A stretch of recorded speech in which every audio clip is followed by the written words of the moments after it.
Eagles Nation, what it do? Just want to let y'all know 1 week away, and now we back. You know what I'm saying? Like we never left. So, what's really good? Well, a lot of great things happening, right? A lot of wonderful, fantastic things happening. We're getting closer to training camp, closer to the Eagles for the season showing us who they are. We're going through our top 10 linemen. We're reviewing the Texans game. Whole lot of breaking stories and news, whole lot of things speculated. We may touch on some of them this week. Some of we just may wait till we get some more clarification.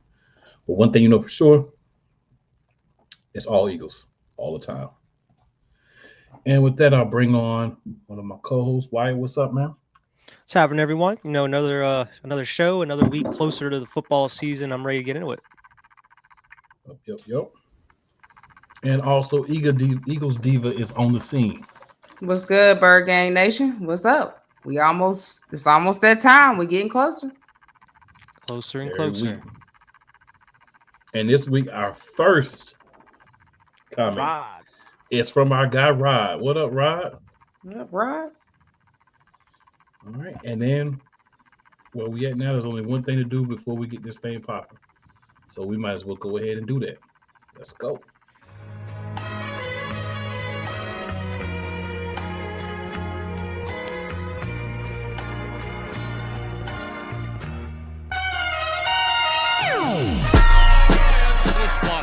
The kick is away, and the kick it's good!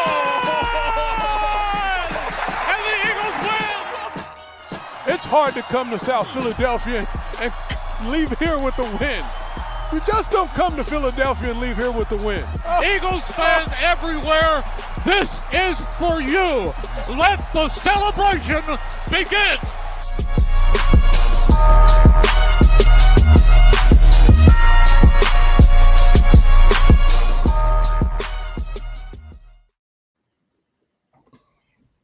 If nothing else gets me ready to go, that gets me ready to go. That gets my juices flowing. It got me a candlelit over here, y'all, a little feng shui, keeping it calm tonight.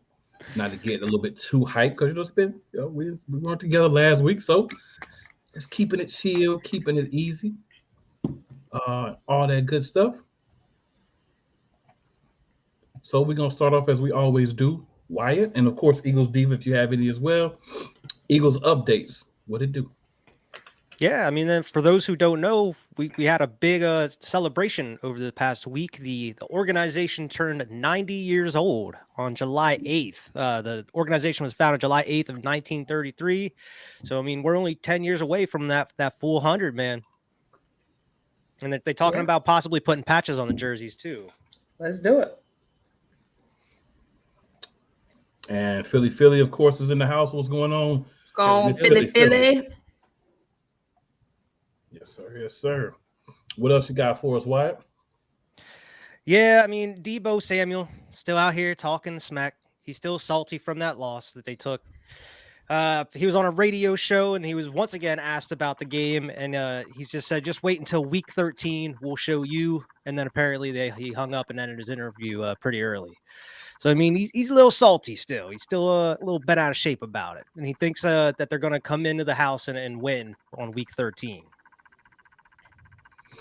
Well, hey, man, all I can say to people like him is, at some point you got to get over it, brother. At some point you got to get over it. Season's about to start. How long are you going to hold to the fact that you lost? It's okay. That's what I'm saying. We lost the Super Bowl, and we moving past it. We ready for the next season at this point. It's a whole new season, bro. Whole new season. Yeah. Just take your lumps and move on. I mean, really. The only other thing I have here is, I mean, we were going to talk about this last week. We didn't have the show, but apparently, according to Mike Florio, the NFL is not officially, but behind the scenes are kind of blaming the Super Bowl on the players as far as the turf goes. They're saying that they weren't wearing the right cleats, even though the Chiefs went through a whole box of cleats before the game. The Eagles went through a ton of cleats at halftime. it was the field. It wasn't the players, but it kind of caused an upstir, kind of an uproar a little bit over the past week or so amongst fans and even some players. Like I know CJGJ was saying, have that rematch on a different field. I guarantee you it turns out differently. Like, bro, you're not even here though. Talking about some do a rematch, but you're not even on the team. Make it make sense.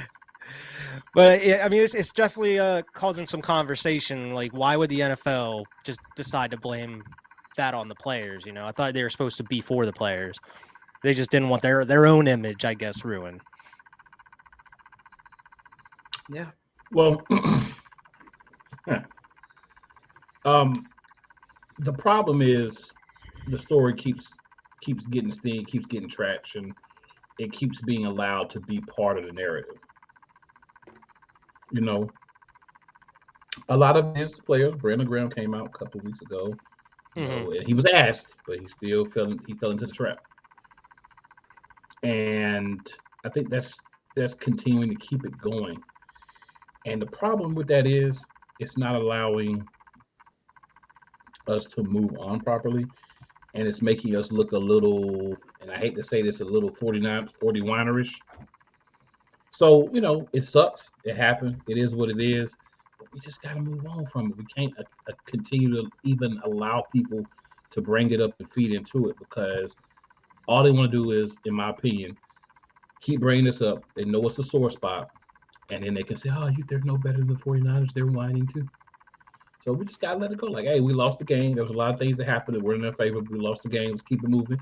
If we win this year, it doesn't matter. It matters, but you know what I'm saying? Yeah. It doesn't matter. Yeah, it was just more so like, why would the NFL blame the players for something that's out of their control type thing? Right. Yeah, it's they garbage. I will say it like that.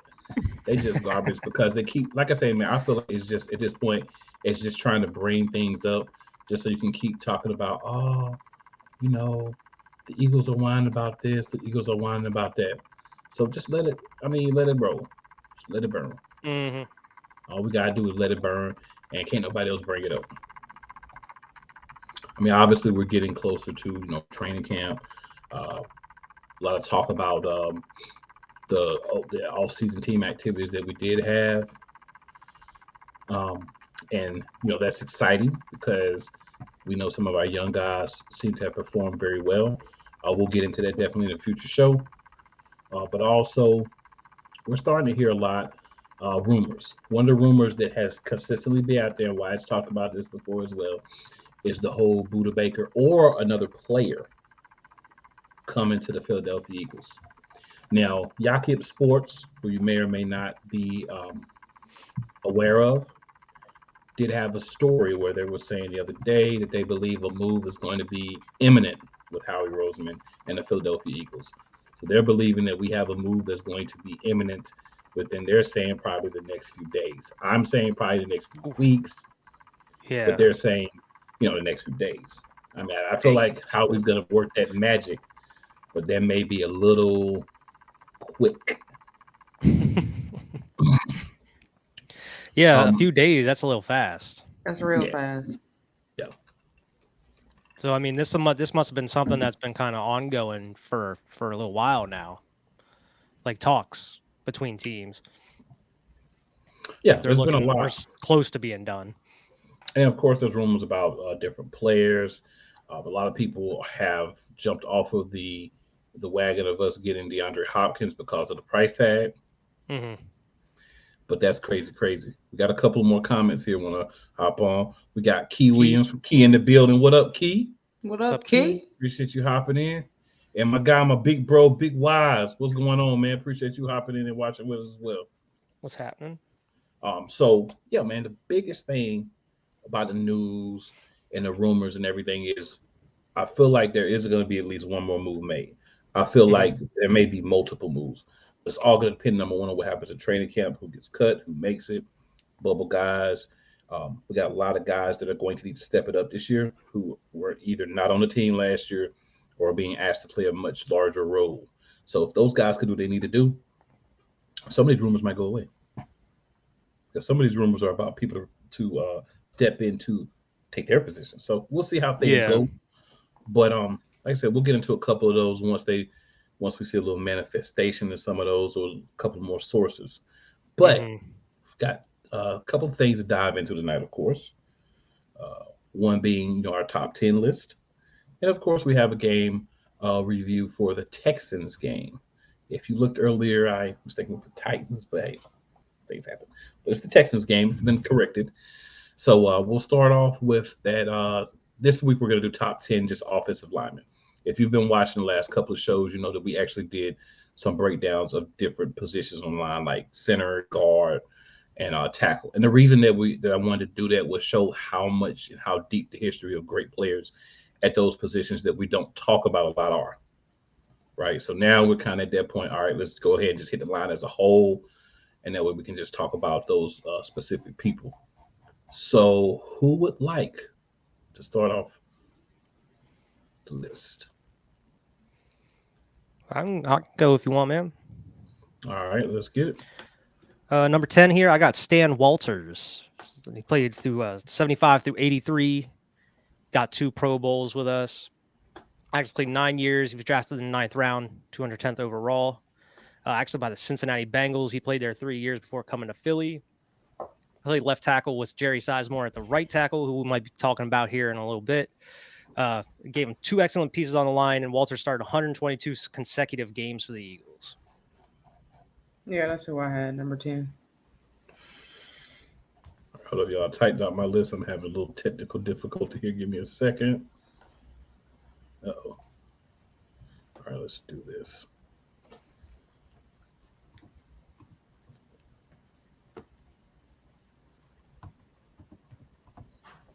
Where I got the info from.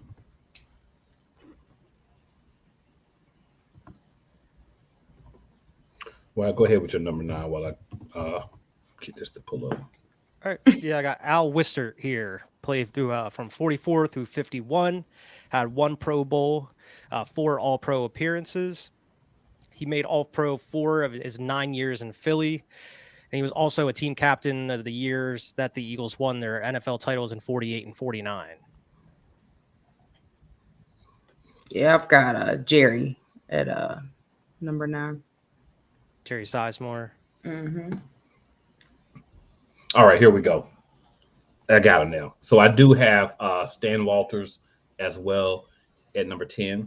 I know you did mention him, but I wanted to make sure the name sounded familiar, but I just wanted to make sure I had it at the right spot. So at number 9, it's a little low for him, I think. But when I'm looking at who I have in front of him because of kind of what they've done for the team, I'm gonna go with Al Wistert as well. Of course, 4 of his 9 years in Philly made the Pro Bowl. I think you talked about that. Played guard and tackle, and he also played defensive tackle. So a lot he did on there as well. So that's why I have it number 9. Okay. Number 8, like Dave already mentioned, I had Jerry Sizemore there. Number 8. Played 73 through 84, 2 Pro Bowls. We talked about him. Like a lot of these names, like you mentioned, we talked about over the past couple weeks here. Mm-hmm. So this is probably a little low for this guy too, but I'm gonna go at number 8. I'm gonna go with Lane Johnson. Yeah, I got Lane at 8.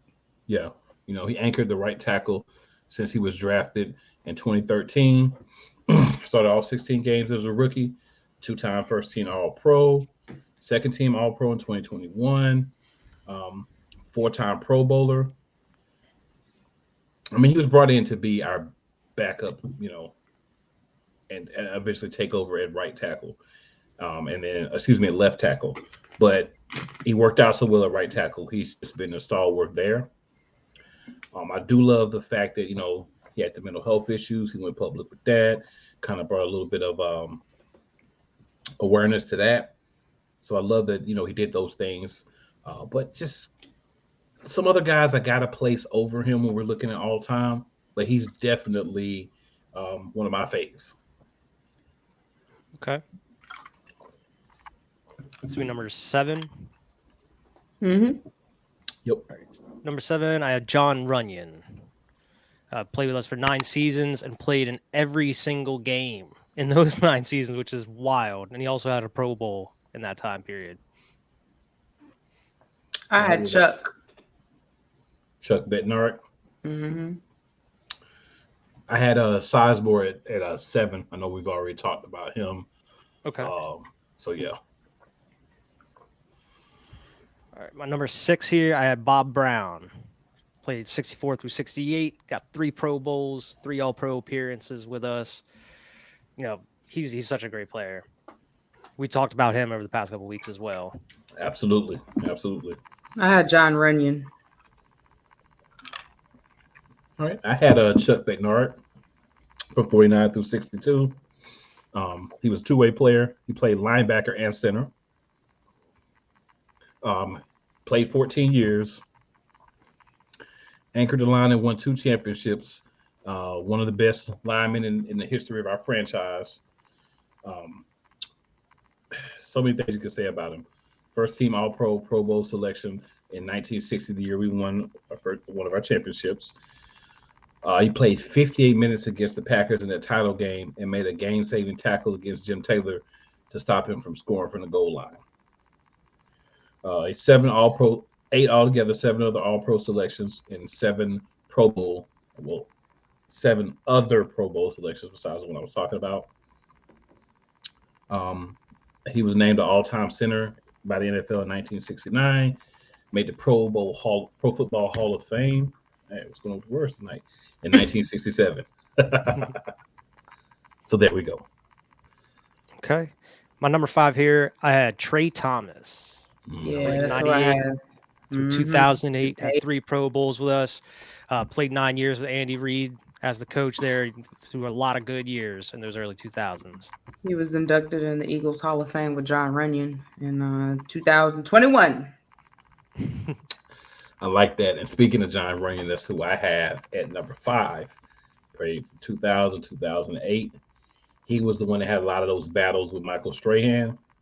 Mm-hmm. He was the right tackle, always bumping helmets with him. He had 15 games he played against Strahan. Played 9 seasons in Philly. Came as a free agent from Tennessee in 2000, of course. He started every game in those 9 seasons.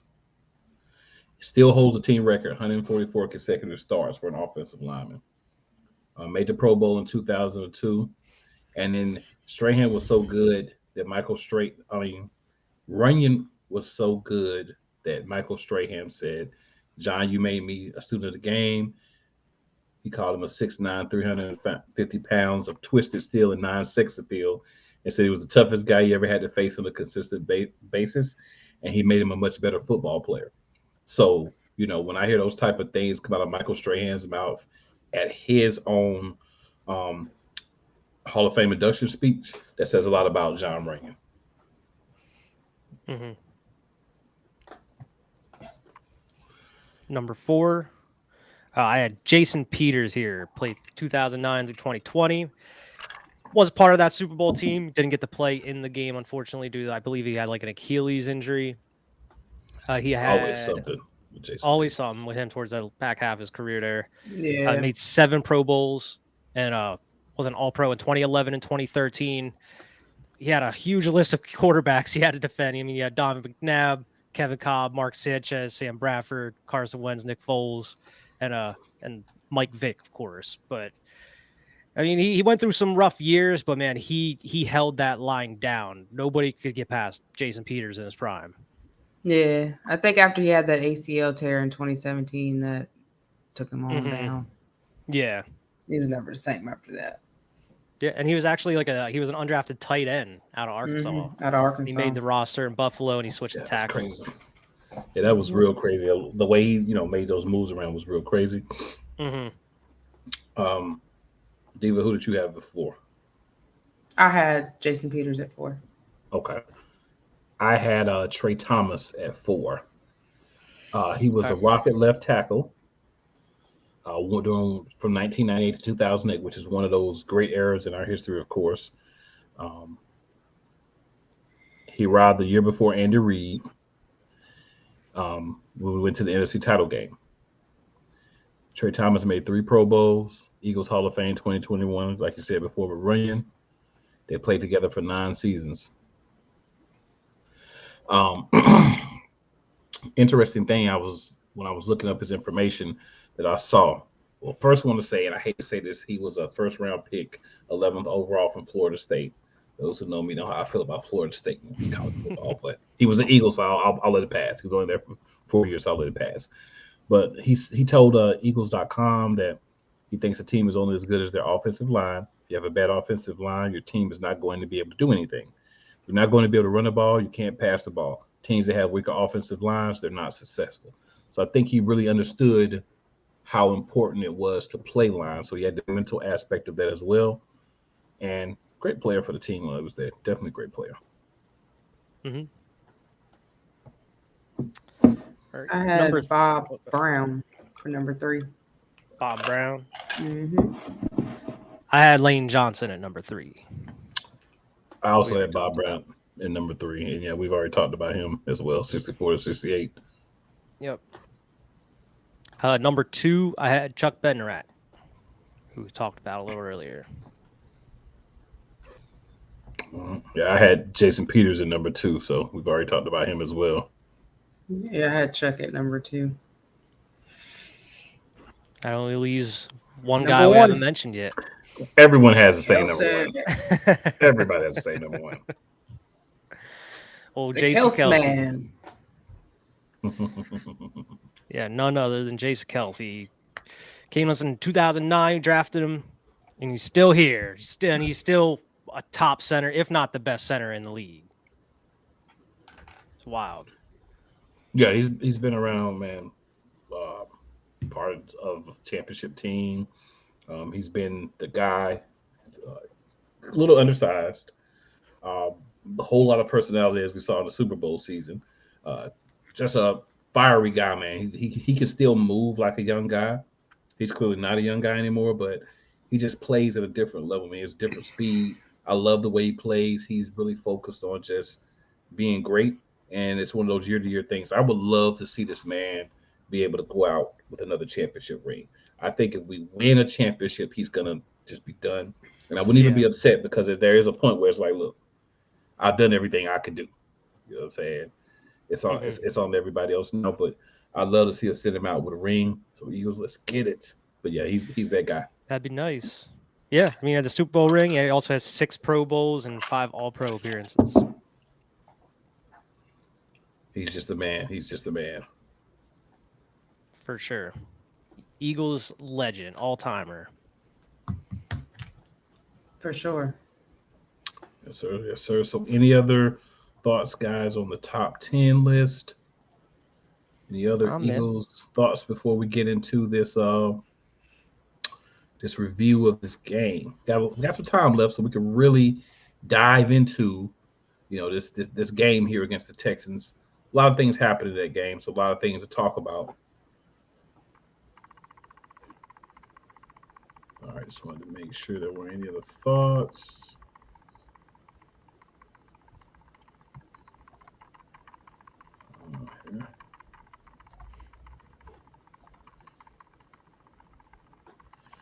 All right, so Texans game. A lot of things happened in that game, good and bad for the Eagles. Of course, one of the good things is we actually won the game. But when you watch that game on the field, you had to feel like, that game was terrible. Terrible. Long story short, yeah. So, Diva, we'll start with you since you have expressed your disdain in a way for that game. What do you got for us in regards to that specific game? I mean, the whole overall game was garbage. I mean, Jalen Hurts only had he had 243 yards. He was 21 for 27. Miles Sanders was the top rusher. He had 17 carries for 93 yards. Jalen Hurts had 9 carries for 23 yards. Gainwell had 4 carries for 22, and Boston Scott had 1 for 5. Dallas Goedert seemed to be the target for that game as far as receivers go. He had 100 yards with 8 touches.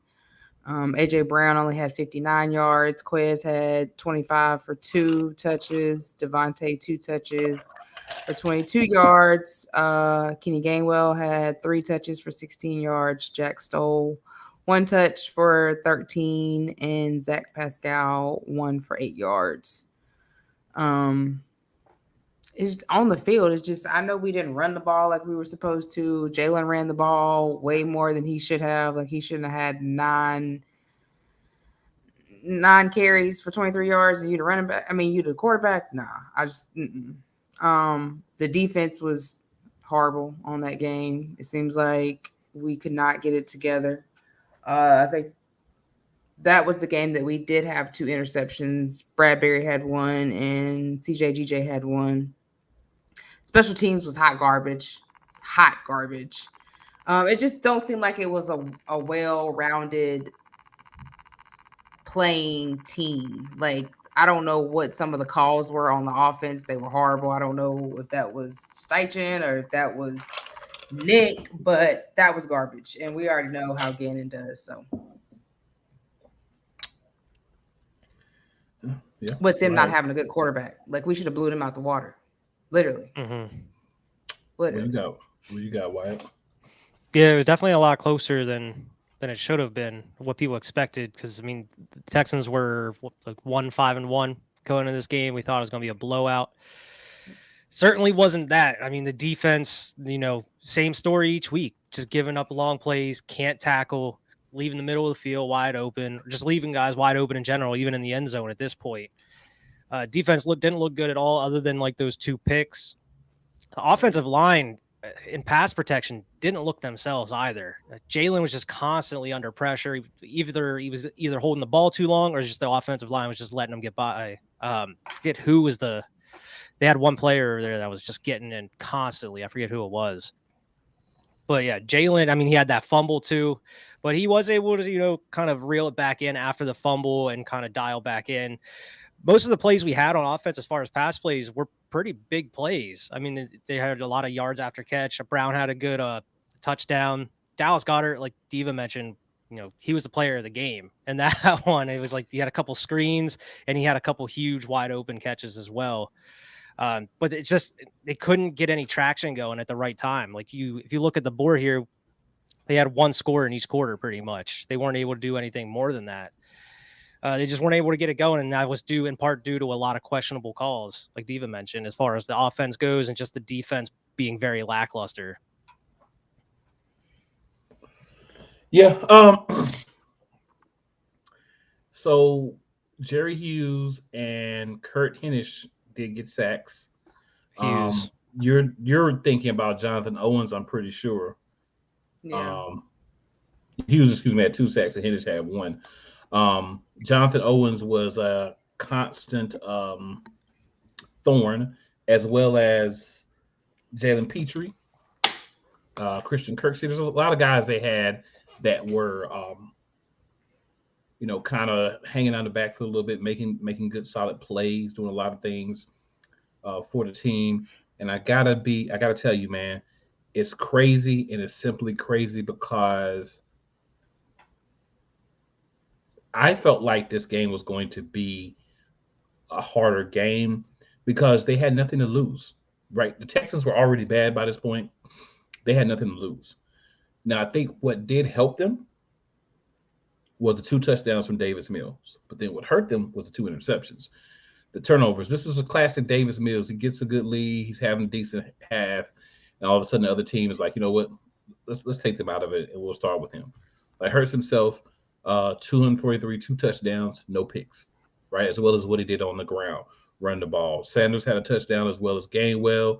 And like we talked about, Goddard had a touchdown as well as A.J. Brown. So you had not a big day for receptions for A.J. Brown, but he made it 4-yard count, made one of them a touchdown. Devontae Smith had a couple as well. Gainwell had 3, Stahl and Pascal each had 1. And the thing were timely plays. We were able to put together some solid drives, some good runs, and just kind of get things to a point where we finally took control of the game. But Davis Mills was the reason we won that game. I mean, defense played well, don't get me wrong, but the line did allow at times for us to get off. And look at Dameon Pierce.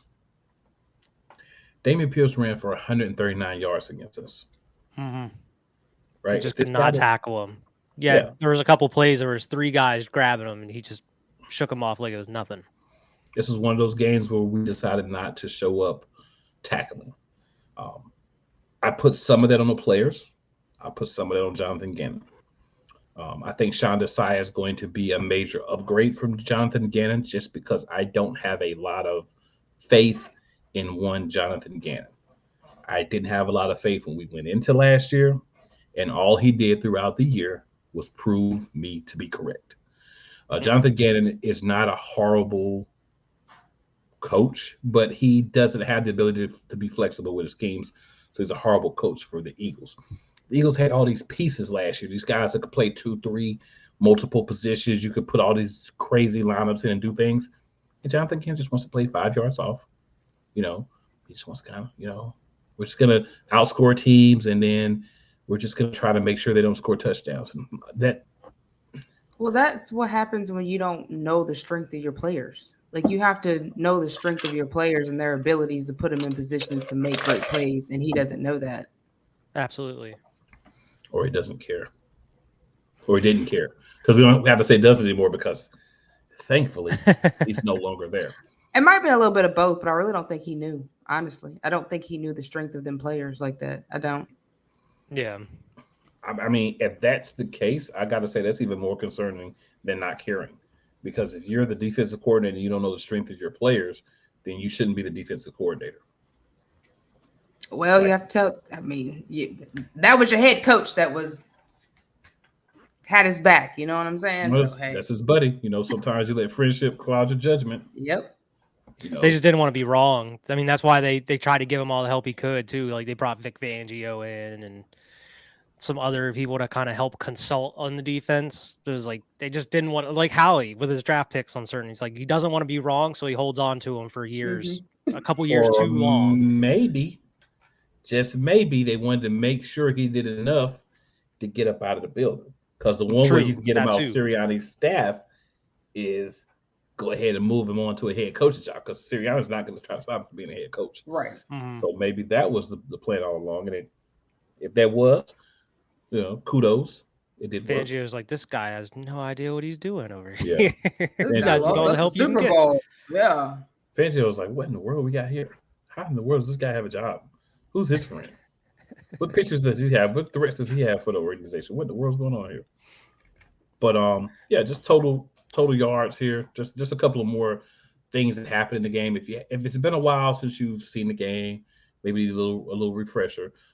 Eagles had 360 yards total offense. Texans had 303. Texans only had 135 passing. Eagles had 217. The Texans did outrush us at 168 yards, but they only had 5.3 yards per play. And the Eagles had 143 rushing yards, but we had 5.8 yards per play. So it did a little bit better. We could go into the secondary stats, but I mean, it's not really what we do right here, so we're not going to do that. I think we could have ran the ball more. Like, even though Sanders had 17 for 93, you could have ran the ball more with Kenny Gainwell and Boston Scott. Like, they were very successful with running the ball. I don't know why they got away from that. It's not like they were really down at any point. They didn't need to just keep passing it. But they always do that. What up, Coach Dante? True. What up, Coach Dante? They always abandon the running game. We got somebody else. So what's up to whoever else is watching? Just leaned on it. See you.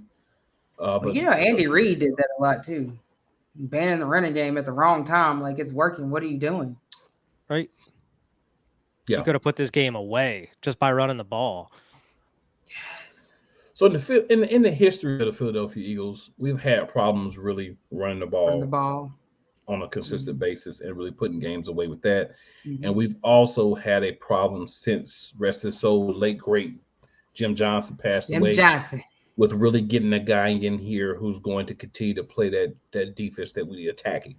And attacking doesn't always mean necessarily a sack, right? You can attack and not necessarily get a sack. You can blitz, you can bring pressure, you can bring guys from different areas. I didn't want us to go out and try to dominate every game by trying to slam a rush and trying to do that every play. But I did want us to at least line up in positions, do things out of the same formations, which we didn't do a lot of last year. So if I'm going to line up, in a 4-3, right?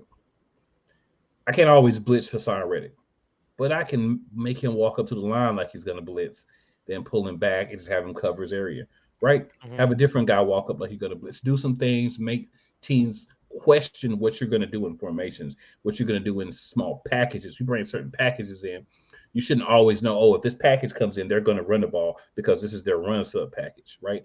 So there's things like that I think he was poor at as well. So there's more to me than just the play calling where I didn't like Jonathan Gannon. I don't think I got into that much last year because I was so upset with the actual play calling, but just the nuances. And I'm a big proponent, I'm gonna use a big word here, proponent of figure out things that you can do to confuse the other team. Whatever that is, keep doing it. And I don't think that we necessarily all the time do that or did that last year, and I hope we do that this year. From what I read, Desai likes to kind of incorporate that kind of thing into his schemes, right? Yeah. From what I heard, he has a lot of similarities to Gannon. One of the reasons why he may have been brought in, and no, in a good way, and that the formations things that he uses. Yeah, in a good way. That's not what Philly fans want to hear right now. Back up. Oh, and what I mean by that is simply he uses some of the same formations and different things, so it won't be like installing a whole new defense. So we won't be asking guys to come in and learn a whole new terminology, a whole new defense, but they will be asked to play more aggressive. Please, Lord, they won't be 5 to 7 yards off every time the wide receivers are released. You saw a lot of why that is in this game. That burnt me up. I'm like, I don't understand. And you wonder why they got the ball and gone because oh Jesus. Or they caught the ball at the 7-8 yard after they threw it, and you 5 yards off, so you can't even tackle him. He already got. You know what? On 3rd and 3, don't have the patience for it. With 5 yards back off everybody on 3rd and 3. Why do you think they got the first down? That doesn't make any sense. Right. Why do you think they got the first down? Because, I mean, they were so far off that we could have went out there and caught a first down. Right. I'm like, come on, man. Like, you 3rd and 3. Right. And then a lot of people they want to talk about like, oh man, you don't want to play on too hard. You don't want to do this, you want to do that. But you got to remember one very important thing. One very, very, very important thing. In any situation, what you want to do is you want to maximize what you have. Like you said earlier, Eagles Diva, maximize what you have.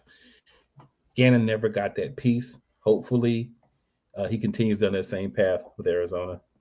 And they're not very good this year, which I don't think they're going to be, even if he finds some way to actually be a good coach. No. But I do feel like he was a better head coach than a coordinator because a head coach has a different set of responsibilities. Like a head coach, you're kind of overseeing everything. Whether you may look at the defense a little bit more if you're a defensive coach, the offense more if you're an offensive coach. But I think we see a lot of offensive coordinators be better because they've had an opportunity to kind of go in and see it holistically.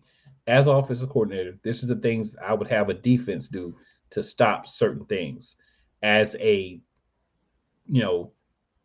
offensive coordinator, these are the things I would do to try to stop the defense. I think as a defense coordinator, they don't necessarily look at it from the side of what could the offense do to overtake that. And that's why you see offensive coaches have a much better overall success rate than defensive coaches as a head coach. There are, of course, anomalies where some guys that were defensive coordinators became great coaches. But I think on the overall, we're seeing more offensive-minded coaches be better head coaches because you can see everything, I think, with a stronger totality. But guys, we have some time left. So I have a question for you. In regards to last season, the seasons past, who do you think was our most improved player from 2021? Outside of Jalen Hurts. That's the easy answer. Outside of Jalen Hurts. Yeah, outside of Jalen Hurts. I was like, wait a minute. Yeah, outside of Jalen Hurts, because that's the easy answer.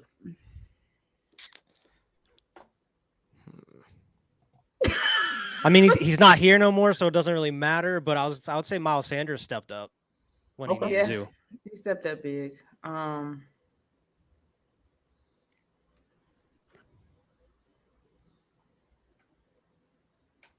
I think Fletcher Cox was a lot better than he was last year. Because Fletcher was letting some things slide past him, but he seemed to lock down this year a lot. Mm-hmm. I'm gonna go with Dallas Goddard. Okay. I think he improved a lot. Of course, a lot more touches, a lot more expectations for him. But I also think he improved in a very important area. And that area was, I feel like he was able to be a better blocker. I think he did a lot as far as blocking that was spectacular for us and helped us a lot as far as getting plays off. He's very physical as well. So there's a lot of things that he did that really were very important to the team. And I feel like there's a lot more he still can do, but based on what he did with his half season at the start of the year before, and then coming into this season, kind of being that number one guy, knowing it's all about him, I like the improvement that he made. Now, hopefully, that improvement will continue. Yeah, I can see that. Yeah. I was gonna say that, but I was like, dang, he just was hurt half the season. Yeah, but even, I mean, what's crazy is you could even throw that into the equation. Look how well he was last season, even missing games, and you could tell the difference in the offense when he was not there. When we didn't have him there, you could see that we weren't the same team. Yeah, I mean, we need that tight end. I mean, tight end is your extra receiver technically, but yeah. Especially Goddard. He's definitely one of the top tight ends in the league. Yeah, I mean, he's a big dude. Yeah. Another one I would say would probably be Josh Sweat. Josh Sweat too. But I think Goddard did do better with the catch and run. Like he got better with his catch and run. I think a lot better. Agreed. He had a lot of like huge plays coming off of those screens. Mm-hmm. So he didn't make it far at first. No, now he's just bulldozing people over. Yeah. But yeah, Josh Sweat. Josh Sweat really stepped up. Like when he was hurt, you could tell we were missing him too because he was out there pressuring. Yeah, putting some pressure. Yeah, and what did he have? Like 11 sacks, and he missed a certain amount of games too. That was a scary injury. We didn't know when we were going to get him back. He dodged bullet on that one. I mean, he was out there putting pressure when some of the other ones weren't doing nothing. So, yeah. Mm-hmm. Fair enough. So, another question since we're on the subject here. Like I said, we got a little time, so we can just kind of freestyle a little bit here. What rookie do you think is going to make – well, what rookie from last year? So, think about rookies from last year. If you need the list, I can pull it up for you. But what rookie from last year do you think is going to make the biggest jump for this coming season? Devontae Smith. I'm sorry. Smitty is just – I think Smitty going to be a real problem this year. Like, we got to remember he wasn't a rookie last year. Oh, that's right. Dang, it felt like he was. It does. It's crazy. It's been like 3 years now. Yeah, doesn't it? It's almost 4 years. Dang. I would say Nakobe Dean. To be honest, we saw unlimited reps. What he was able to do, like on special teams and just coming in like in late game situations, how he was immediately able to make an impact. I think him coming in as a starter, he's already being like a leader on that defense from what they were saying during like these OTAs they were having. I think he's ready to take that next step. And I think he's going to be one of those, I wouldn't say like a captain, but he's going to be one of those guys leading that defense there on the starting unit. He's going to be out there and he's going to earn that job. So I'm in the mix between Davis, because I think Davis is really going to show up and show out, and Reed Blankenship. Reed's another good one, yeah. Davis. All right, you got to pick a side. Which one you picking? I'm picking Davis because that's my boy. Okay. Well, I'm glad you picked Davis because actually I was going to pick Reed Blankenship. That worked out great. So I think what we're going to see from Reed Blankenship, and I've been very high on him since he was started to see playing time last year. I love the fact that he was able to come in. He was able to bait some quarterbacks. He made some plays. He got beat a couple of times. It happens. But I love the fact that he was just able to come in, play really strong. I felt very confident that whatever was needed by him, he was going to be able to do for the Philadelphia Eagles. I feel confident going into this season that he's a guy that's going to step up. But I do feel like getting the playing time, being that guy there, barring injury, he's going to need to have a great season for us in order for us to be able to, get back to the point we want to get at. Let's face it. There's a lot of guys who either weren't there last year, talked about earlier, or who are guys that are going to be having expanded roles. Jordan Davis, obviously is going to have expanded role. He's going to have to come in. He looks like he's dropped, about 20 pounds or so. He looks like he's ready to go out and play. So what we need from him is do it on the field. Be there. I think he's lost enough to where he can be one of those guys that are going to be able to do what needs to be done moving forward. So I'm very excited about that. I hope that he does. Jordan Davis is a great story. He's a guy that came into the league. He was supposed to be just one tight cast player. He's supposed to be a guy that's just eats up space and do all that. Jordan Davis went and lost weight. He's been working on himself this offseason, trying to stay healthy, uninjured. So now we're going to see if that pays off when he gets on the field, right? Because training camp is great. When there's nobody hitting you, it's great. But when you get on the field, that's when we can kind of see what we're going to get from these guys moving into next season. So any other guys that you think that were rookies last year that you anticipate being able to make a strong impact this season? Do you have the list of who else was the rookies last year? I know you said you had them. I was Kobe trying to was think a of who rookie. else. Kobe was a rookie. Josh Jobe, I think that's his name, was a rookie. Josh Jobe. Yeah. Grant Calcaterra. Grant Calcaterra. Calcaterra, tight end. K'Ron Johnson, N'Kobe Dean, Cam Jurgens, Jordan Davis. That's all I say. I mean, other than like the three we mentioned, I feel like to make a bigger impact, they would have to get some playing time somehow. Whether it is just earning it through camp or if somebody goes down and they have to come in and fill in for them.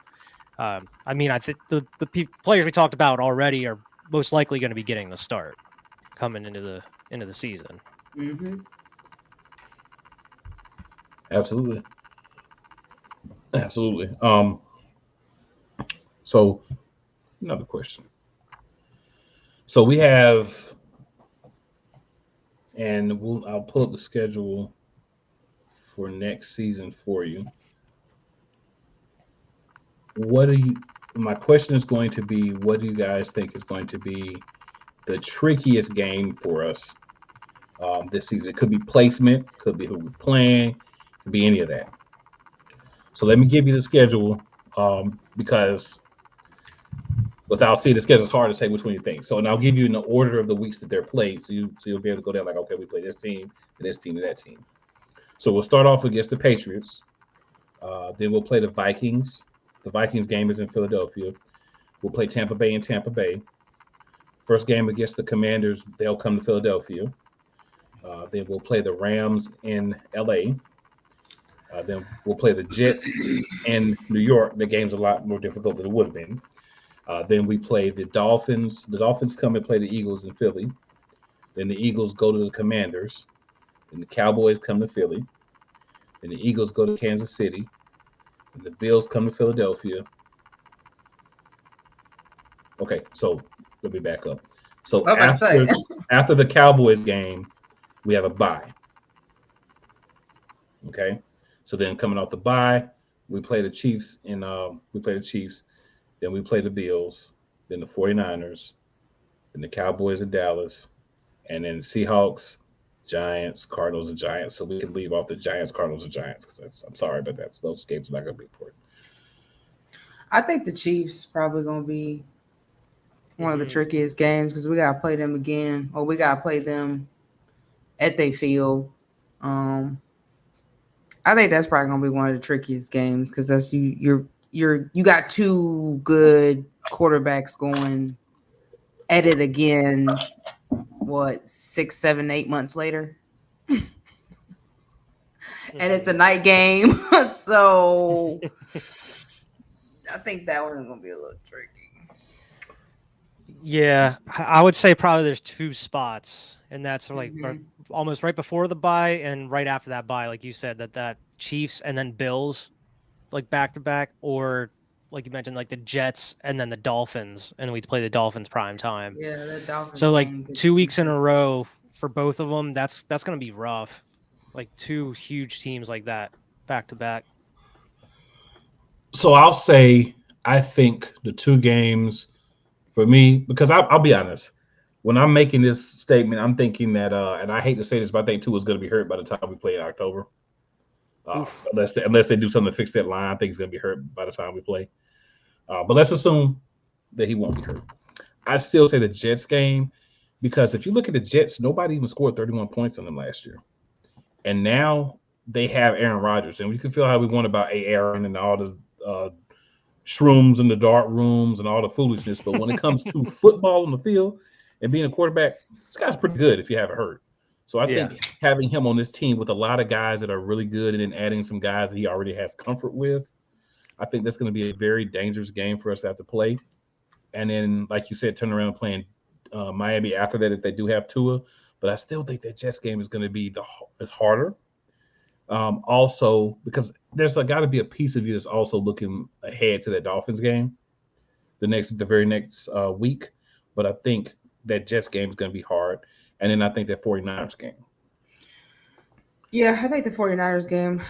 Now with Miami, it depends because we don't know if Tua's going to be, if he's going to stay healthy. If Tua is not going to stay healthy, then I feel like we got that in the bag. If Tua is healthy, then we're gonna have a problem.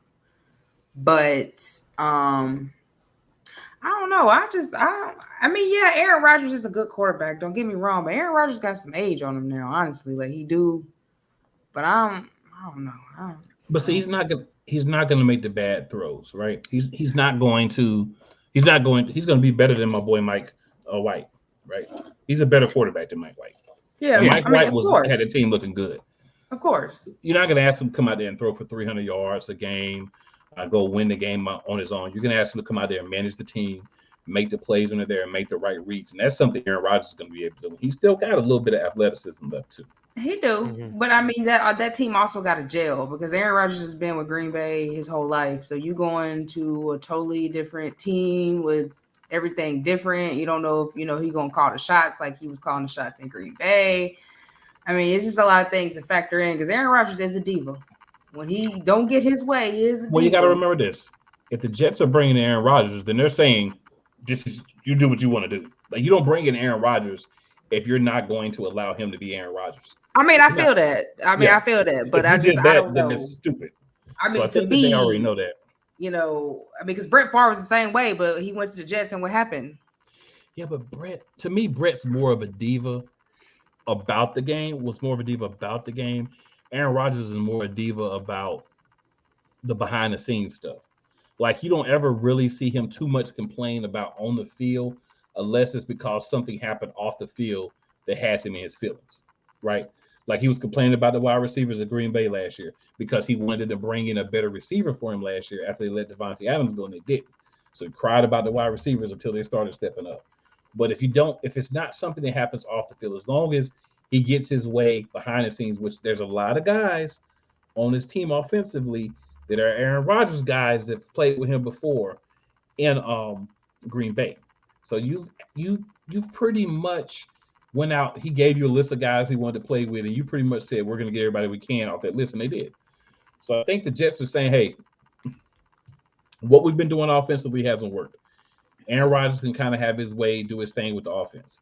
The defense, Robert Saleh is going to be, and the coordinator is going to be focusing on that. But I think that offense, they're going to let Aaron Rodgers be Aaron Rodgers. And that's why I think it's scary, because this is a good defense. Robert Saleh was a good defensive coordinator. He's been a solid head coach.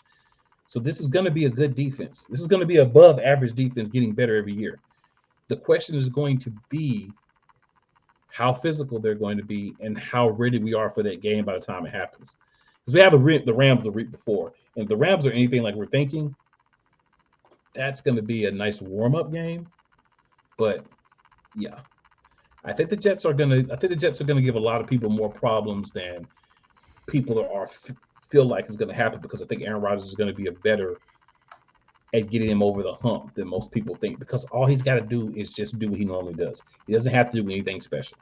The defense is there. He didn't have a defense like that in Green Bay. So I think if he just goes out and he's Aaron Rodgers, they're good. And of course, the 49ers are going to be crying all year about, we would have beat you with Brock Purdy. So they're going to come in and have a superhuman effort against the Philadelphia Eagles. That's the game that hopefully we'll be meeting up at to go to. But yeah, just feel like that's just one of them where they marked this game as soon as the schedule came out. 49ers going to be preparing all 13 of those weeks. They're preparing right now to play the Philadelphia. That's going to be their Super Bowl. Yeah. Yes. And then they're going to come back and get beat in the playoffs. Whether it works or not, this is their Super Bowl. That regular one if you want. Yeah, this is their Super Bowl. This is what they've been dreaming about and fantasizing about for years. I mean, it's just what it feels like for years.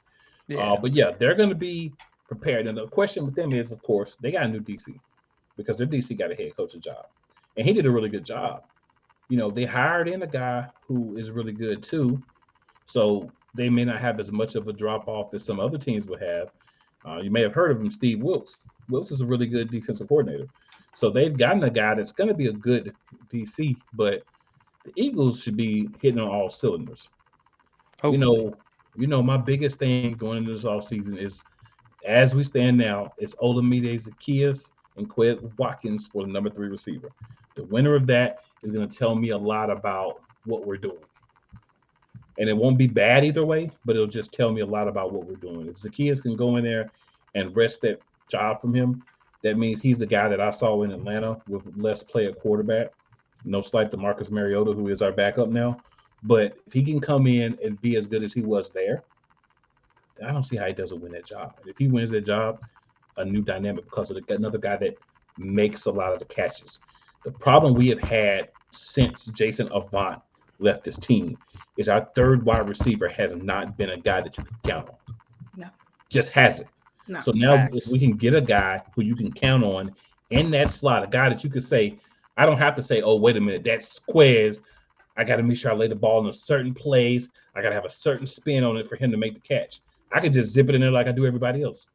That's been missing. So if we can bring that element, or if Quez steps up and takes the job and he's making those catches, I'm fine with that too.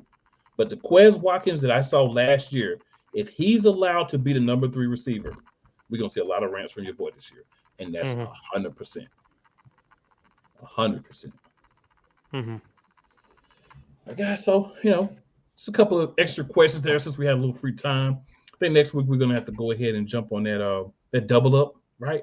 Because we got a couple more games to get through for the season before we get to starting to talk about, training camp coming up and all those good things. Of course, as we find out information, we'll be pumping in a lot of news the next few weeks, because we'll start that news cycle up for the NFL, especially for the Eagles. The teams that make the Super Bowl, you tend to hear a lot of things first from. We've got the Hall of Fame game that's going to be coming up here in a couple of weeks as well. So a lot of things happening to get the NFL season. It's going to be happening fast. Like training camp and then preseason's like right around the corner, man. Like it is almost here.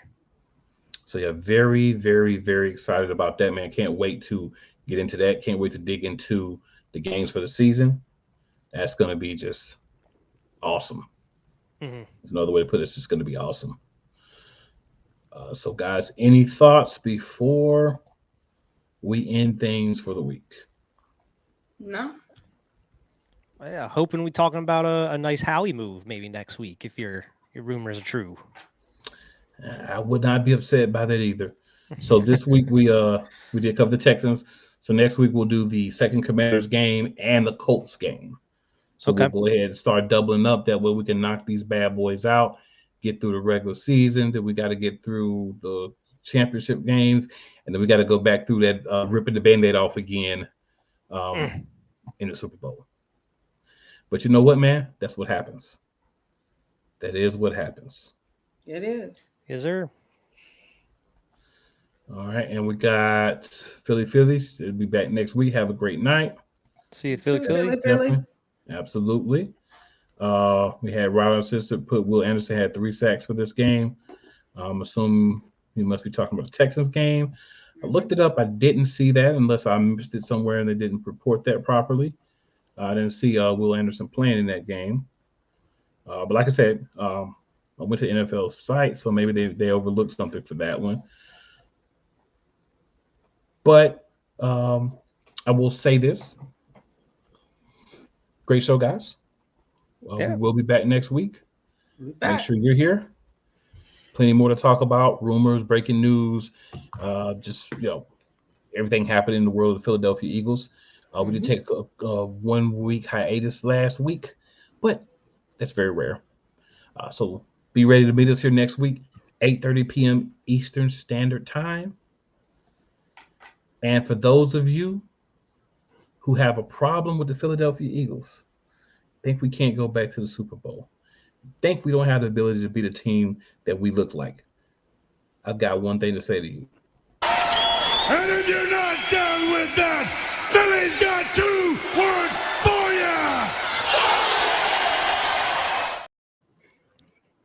you. Clip's making a comeback. And you will see that again. Yes, sir. Oh, and for all those Eagles fans or non-Eagles fans that were doubting our quarterback, Acknowledge me. And make sure you do, because he's going to be the wizard we get back. That fumble hurt us, but he played a great game outside of that. So you got to take the good with the bad. It's first time there, but this is not his first time anymore. So this season, I expect us to kill it. I appreciate everybody who watches live. Everybody checks out the replay. Also, make sure you're checking out Shady Sports. And as usual, we got to slide that in real quick before we get up out of here. This is Brett, and you're watching Shady Sports Network. Tune in, hit that like button. You might wonder, what do these guys do? Player signing announcements. I never in a million years thought you would actually come on to break this news. So without further ado, go ahead and tell everybody what happened today. Yeah, man. I just had to work out with the Cincinnati Bengals. Signing me right out. Without further ado, I'd like to announce that, I'll be taking my talents to Salina Liberty.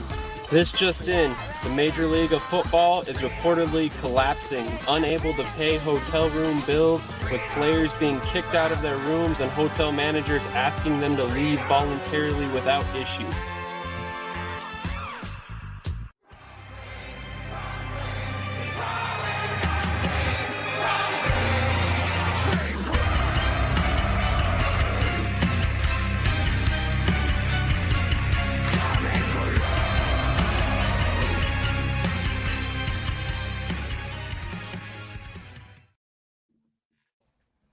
And with that being said, another episode in the books.